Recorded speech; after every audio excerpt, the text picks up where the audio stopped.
حضرات طلباء طالبات اسٹیج پر تشریف فرما ہم سب کے محترم محتشم حضرت مولانا شاکر حسین صاحب دامت برکاتہم میں بول لیتا ہوں اور ہم سب کے عرض عزیز سیاسی قائد جناب یشونت رائے گوڑا پاٹل صاحب اور اس پروگرام میں تشریف فرما دیگر سیاسی حضرات ذمہ داران اور نیشنل اردو پرائمری اور ہائی اسکول کے صدر شیخ صاحب اور آپ کے رفقا آپ کے ساتھی، میں اس عظیم الشان اجلاس کے انعقاد پر آپ سب کو دل کی گہرائیوں سے مبارکباد پیش کرتا ہوں اور دعا کرتا ہوں کہ اللہ تبارک و تعالی اس ادارے کو دن رات ترقی عطا فرمائے، اس ادارے کو عروج عطا فرمائے، اس ادارے کو بلندیاں عطا فرمائے۔ آپ کا یہ سالانہ اجلاس ہے اور اس اجلاس میں آپ سب کافی دیر سے بیٹھے ہوئے ہیں اور اس پروگرام کے بعد یہاں ممکن ہے کہ آپ کے ادارے کا اور بھی مطلب کہ پروگرام چلے گا، آپ سب کو انتظار ہے۔ بس میں اس موقع پر یہی کہنا چاہوں گا کہ جو کچھ باتیں یا نصیحتیں حضرت مولانا نے کی، یشونت رائے گوڑا نے کی، آپ ان پر توجہ کریں گے۔ یہ بات بار بار کہی جاتی ہے کہ ہمارے اپنے دیش میں، ہمارے اپنے ملک میں کروڑوں مسلمان رہتے بستے ہیں۔ کروڑوں مسلمانوں پر ان کی اپنی سماجی، اقتصادی اور تعلیمی حیثیت پر آج سے چند سال قبل ساچار کمیٹی نے ایک تحقیق کی ہے۔ اس تحقیق کے بعد یہ بتایا گیا کہ انڈیا کا مسلمان یا انڈیا میں رہنے بسنے والے مسلمان شیڈول کاسٹ اور شیڈول ٹرائب سے بھی زیادہ بیکورڈ ہیں، یعنی ایس اور ایس ٹی سے بھی زیادہ پیچھے ہیں۔ یہ ایک ہمارے لیے بڑے افسوس کی بات ہے، بہت ہی شرم کی بات ہے، اس لیے کہ رب تبارک و تعالی نے ہمیں اس دنیا میں خیر امت کی حیثیت سے بھیجا ہے۔ ہماری عظمتوں کا خطبہ قرآن مجید میں پڑھا گیا ہے۔ حضور نبی اکرم صلی اللہ تعالیٰ علیہ وسلم نے اس امت کو قائد امت فرمایا ہے۔ ہمیں دین اور اقامت دین کے لیے اللہ کے ملک میں، اللہ کی زمین پر عدل انصاف قائم کرنے کے لیے علم کی شان و عظمت کے ساتھ بپا کیا گیا۔ مگر کتنے افسوس کی بات ہے کہ آج ہم اس قدر پچھڑے، اس قدر بیکورڈ ہیں کہ ہم شیڈول کاسٹ اور شیڈول ٹرائب سے بھی زیادہ گئے گزرے ہیں۔ یہ ہمارے لیے بڑے شرم کی بات ہے، مگر اللہ کا بڑا فضل و کرم، ہم اس کی بارگاہ میں شکر بجا لاتے ہیں۔ ہم اپنے دیش کی عظمتوں پر ناز کرتے ہیں۔ ہمارے دیش میں جو سب سے بڑی چیز ہے وہ ہمارے دیش کا سنویدھان ہے، وہ ہمارے دیش کا کانسٹیٹیوشن ہے، وہ ہمارے دیش کا دستور ہے۔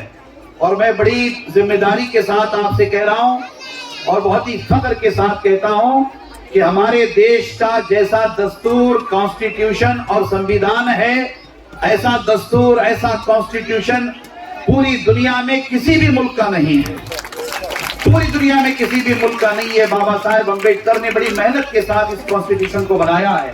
ہمارے دیش کے کانسٹیٹیوشن نے ہمیں جو اختیارات دیے، ان اختیارات کی روشنی میں آج بحمدہ تعالی مسلمان تعلیم حاصل کرنے کے حوالے سے، تعلیم کے میدان میں فکر مند نظر آتا ہے۔ بڑی ذمہ داری کے ساتھ اس کام کو آگے بڑھایا جا رہا ہے۔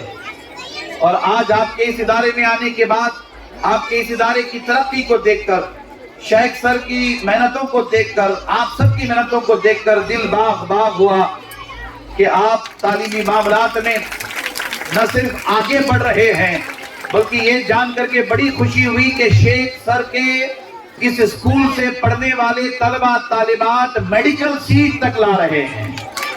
یہ ہمارے لیے بہت بڑی بات ہے، تو میں دل کی گہرائیوں سے انہیں مبارکباد دیتا ہوں، آپ کی پوری ٹیم کو مبارکباد دیتا ہوں۔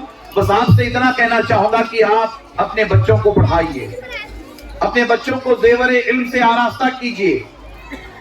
اس دیش میں نہیں بلکہ اس دنیا میں سر اٹھا کے جینا ہو تو اس کے لیے ایجوکیشن کمپلسری ہے، اس کے لیے تعلیم کمپلسری ہے، اس کے لیے نالج کمپلسری ہے۔ ایک مثال میں بار بار دیتا رہتا ہوں ڈاکٹر اے پی جے عبد الکلام کی، وہ تمل ناڈو کے رامیشورم جیسے چھوٹے گاؤں میں پیدا ہوئے، بڑے غریب گھر میں پیدا ہوئے۔ وہ سائیکل پہ گھوم گھوم کر کے اخبار دیا کرتے تھے۔ ان کے اپنے گھر کے حالات بڑے متاثر تھے، کبھی کھانے کے لیے کچھ ہوتا تھا، کبھی نہیں ہوتا تھا، بڑی پریشان والی فیملی تھی، مگر وہ بڑی محنت کے ساتھ پڑھتے رہے، محنت کرتے رہے، آگے بڑھتے رہے، ڈاکٹر اے پی جے عبد الکلام بنے، اور ان کو ایجوکیشن نے، علم نے، نالج نے اس دیش کا پریزیڈنٹ تک بنا دیا۔ وہ میزائل مین بنے اور ہمارے دیش کو انہوں نے نیوکلیر پاور جیسا عظیم پاور عطا کیا، ہمارے دیش کو اتنا پاورفل بنایا۔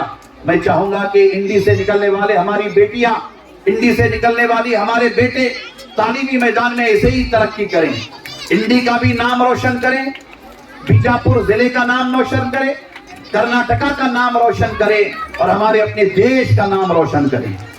میں چاہوں گا کہ اس سلسلے میں آپ سب توجہ کریں گے انشاءاللہ تعالی، اور آپ سے میری گزارش ہے کہ آپ اتحاد اور اتفاق کا ثبوت دیں۔ ہمیں اس دیش میں ہندو، مسلم، سکھ، عیسائی اتحاد پر توجہ کرنے کی ضرورت ہے۔ ہم سب مل جل کر کے رہیں، ہم سب مل جل کر رہیں گے تو دیش کی ترقی ہوگی، دیش آگے بڑھے گا، دیش مضبوط ہوگا۔ انڈی اس کے لیے ایک بہترین مثال ہے، جیسا کہ ایم ایل اے صاحب فرما رہے تھے۔ میں چاہوں گا کہ اس اتحاد کو قائم رکھیں، ہندو، مسلم، سکھ، عیسائی آپس میں بھائی بھائی بن کر کے صرف زبانی جمع خرچ نہیں بلکہ آپ اس کا ثبوت دیتے آئے ہیں۔ ہمیشہ آپ متحد رہیں، ہمیشہ بھائی چارے کو برقرار رکھیں، اور آنے والے دنوں میں آپ سب مجھے وعدہ کریں کہ جناب یشونت رائے گوڑا پاٹل یہاں بیٹھے ہوئے ہیں، انہیں اور اپنی دعاؤں سے نوازیں گے انشاءاللہ تعالی۔ ذرا سب مل کر کے میرے ساتھ ایک بار انشاءاللہ بولیے، ذرا اور زور سے بولیے، اور زور سے بولیے انشاءاللہ تعالی۔ بس یہ ہمارے بچوں کا انشاءاللہ اور بچوں کی دعائیں اور مولانا شاکر صاحب کا آمین کہنا، مجھے امید ہے کہ ہم سب امید رکھتے ہیں کہ آپ کی دعائیں باب اجابت تک پہنچیں گی، اور پھر ایک مرتبہ یہ آپ کی خدمت کریں گے انشاءاللہ تعالی۔ اللہ تعالیٰ آپ کو سلامت رکھے، شیخ سر کو، آپ کی پوری ٹیم کو سلامت رکھے۔ یہ ہمارے سارے ذمہ داران بیٹھے ہوئے ہیں، کرکن میں ایڈوکیٹ صاحب بیٹھے ہوئے ہیں، انڈیکل صاحب بیٹھے ہوئے ہیں، ہمارے صدر صاحب بیٹھے ہوئے ہیں، ماشاءاللہ آپ سب کو میں مبارکباد پیش کرتا ہوں۔ اللہ آپ کو جزائے خیر عطا فرمائے، آمین ثم آمین، وما علینا الا البلاغ۔ میں اپنی ہمارے درمیان دوست